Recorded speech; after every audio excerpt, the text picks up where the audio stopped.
You would have returned as Lara Croft Yeah, given of the course. choice. I had so much fun. Yeah. Alicia, hello. How are you doing? Hi, I'm very good. I watched Firebrand last night. Cool. It's a good film. It's a good film. I think Thank it's this series that I do here.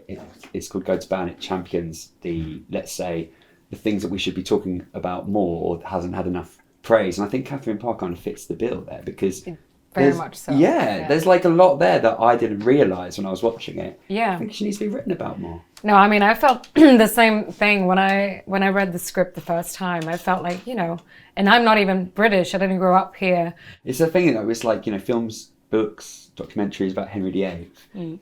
It's always told kind of through. We all know he's volatile, unpredictable, and it's kind of always told through the eyes of the aides around him. But when it's kind of told when it's told through the eyes of one of his wives, it suddenly becomes quite clear, wow, this is just like the ultimate abusive relationship. Yeah, and I think also, with things throughout history, we kind of, things were pretty grim, and especially for this time, but we kind of like indulge in it. And we were like, and then there was another head that we chopped off. And like the rhyme in itself is almost like reducing it. No, totally. And I mean, I actually think that has happened a few times when I've done, especially period dramas, because the times were, quite different and tough. But it's like when we actually shot it, and you obviously, especially with how Karim wanted to attack this particular story and drama, was from a very kind of domestic point of view.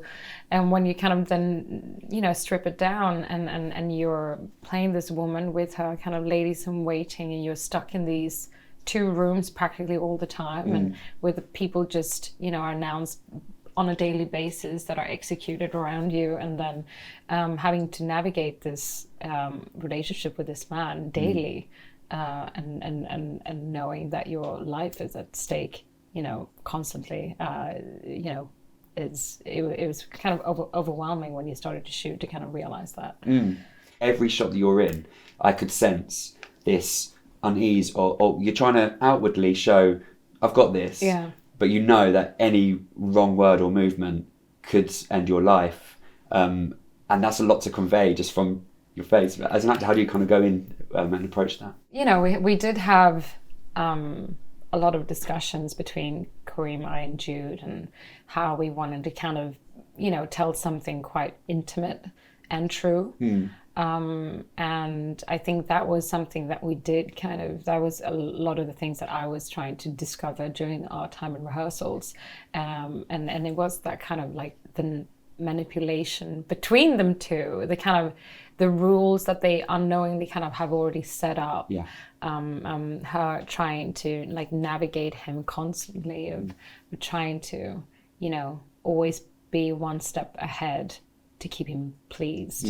And I think that's also where I felt like I was able to kind of express the intelligence that I really kind of, wanted to put forward, because when you narrowed it down to the kind of obvious situation she was in, and then to know that she actually managed to stay in this relationship for that many years, she was able to raise the children, Elizabeth, to become the woman that, and queen in the future. And if you look at the text that she actually published, and the fact that she was the first ever woman in British history who published under her own name, and no one seemed to know. I mean, I didn't know that. And that she wrote then also about ideals and thoughts that towards Henry was extremely controversial. I mean, that itself is kind of just a big proof what she was capable of doing. And Jude Law as King Henry,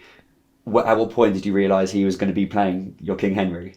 He was already attached. He was already attached. Yeah. Obviously, that was a big thing too.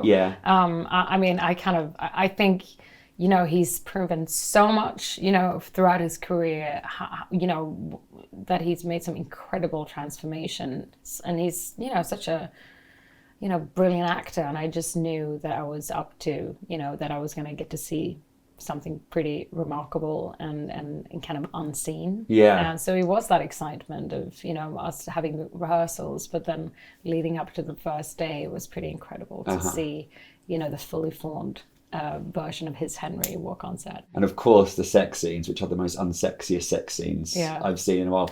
I mean, in terms of intimacy coordinator, choreography, how do you, like, is it just just roll with this? No, I mean, first of all, I mean, it's kind of interesting. I don't know how many actors I've had this conversation with now for the past like couple of years. The fact that we do have intimacy coordinators, which it's like you can't understand that you've gone to work before without them. Really?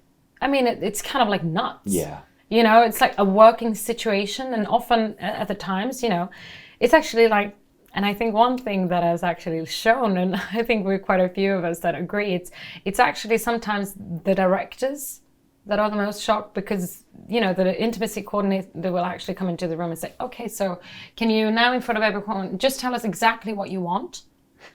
And we'll listen to you first. Oh, wow. And that's when you realize the director's like, yeah, so, you know, I think, you know, and that's exactly what it was. Yeah. So very often actors would just put in a room and like, yeah, you know, I want this, and you know, and then they It's just like kind of winning let you to whatever. Wow. And obviously that can create just the worst situations. And I think most, you know, including I was, you know, really tough. And I did a lot of them at quite a young age, in the beginning of my career. What year would you say up to that it started changing with the intimacy? I mean, it was kind of during the whole Me Too era. Yeah. That was suddenly when the world kind of flipped and like, oh, realised it was a messed up. You know, I mean, it goes with the fighting sequences or the physical scenes too. That's kind of, you do have intimacy and stunt coordinator for those too. Yeah. And it kind of is like stunts in that sense, that it is very kind of prepared. You talk through every single step, you know why you're doing it, and then I think you can make some really interesting and valid like situations and scenes, hopefully. Mm-hmm. Yeah, definitely. It's like a safety blanket, essentially. You know, and it's interesting was like, you can talk about all the other scenes, so let's not sit down and be adult about this too. You know? That's really interesting. Do you believe in hell? I think we're both bound for it. I'm ready. Are you? So this series goes back. We like to shine a light on films from your back catalogue that deserve more love. And do you want to tell us what you've picked? Yeah, I mean, it was so. I thought, you know, it was so interesting to think what I would choose, but I went for the film that I think, you know, critics were like, you know, okay with, you know, but it's probably one of the films like that I've had the most people throughout these years who end up like, oh, I love that film. Really? Or like, oh, I just want to say because, you know, and I was like, oh, really? And that is The Light Between Oceans. Mm-hmm. Is that sort of thing that kind of surprises you? Yeah, I guess, you know, because something comes out and if it's not like, you know, a huge backing around it, sometimes, you know, they kind of go away, you know, fast. So, you know, it felt like it was one of those films. And then I guess, you know, it's been 10 years and it's still one of those films that people tend to mention. Yeah. So you obviously had a lovely time filming it. Derek C. in France directed it. I think there was a festival situation where there was embargoes broken with reviews that weren't... at Venice. At Venice. That's true. And he kind of thought this was... not a good thing to have done, and I agree with that. Yeah, before we went out to the premiere. Yeah, that's right. It's disheartening as hell. Yeah, I mean, it's, you know, especially I think for filmmakers who, you know, spend so many years leading up to it. And I mean, we all know that especially these big film festivals are kind of a celebration, a time for people to kind of come together and like, you know, really honor this piece of work that they spent a lot of time, especially for them, you know, years doing. Absolutely. Yeah. That's what people forget, right? Yeah. This is I just forgot not about just that. a quick thing that they've just true. cooked up. It's years of their life. Yeah. No, it's a really good film. I've rewatched it. I've seen it before. I rewatched it in advance of this. The chemistry between you and Michael Fassbender obviously is a big part of the film. Well. Yeah, well, you know. Was that is that something you remember when you were making it? I mean, I haven't seen it since it came out. Really? You know, I saw it in Venice. I think that's it, to be honest. Yeah. And I guess, you know, obviously it's one of those films that, you know, is going to be maybe sweet for if they want to see it one day, but our children. Yeah, you know? Absolutely. Yeah. Yeah, see the young versions of us when we met. What a nice, rare position to be in. Yeah. See your parents just, you know. Yeah, I mean, I've thought about that too. Just the fact that not just with that film, but that they will be able to like track. Just track your... Yeah. I do remember though when I did see it that I think, you know, what I loved what Derek did is, he created something that to me felt like very kind of old-fashioned, big, epic, like dramatic and romantic filmmaking, which I think I really appreciate. The film that I think deserved more love was your Tomb Raider. Oh, right. I thought that was great, and I was sad when I read that you might not be returning as Lara Croft. Yeah, me too. Yeah, you would have returned as Lara Croft given the choice. Yeah, of course. I had so much fun. Yeah, you can tell when you watch that film. It's Yeah. really fun. It's a really good film. Yeah.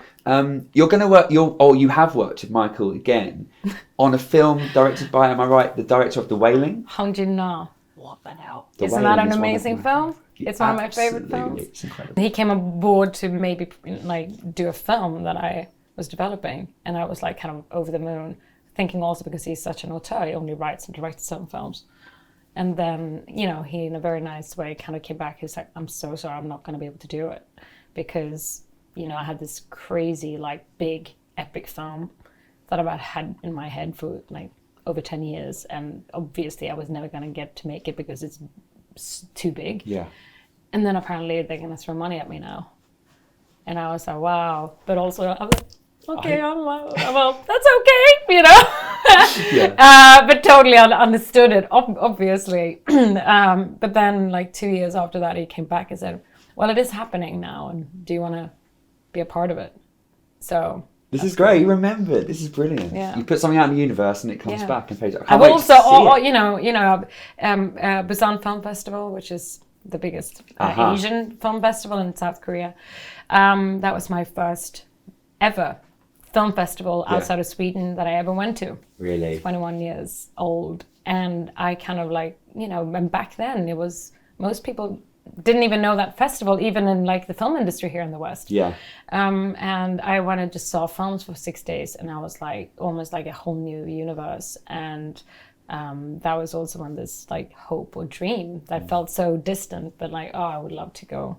Just very quickly, working with Michael, what does it bring? Like, does it bring a first hand when you're on set that you might not necessarily have with an actor you've not met before?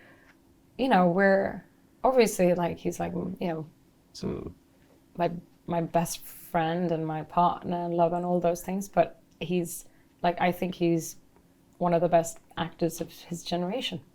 So, you know, that feeling of obviously getting to work with him and see him in action and kind of have to, like, you know, go up against that.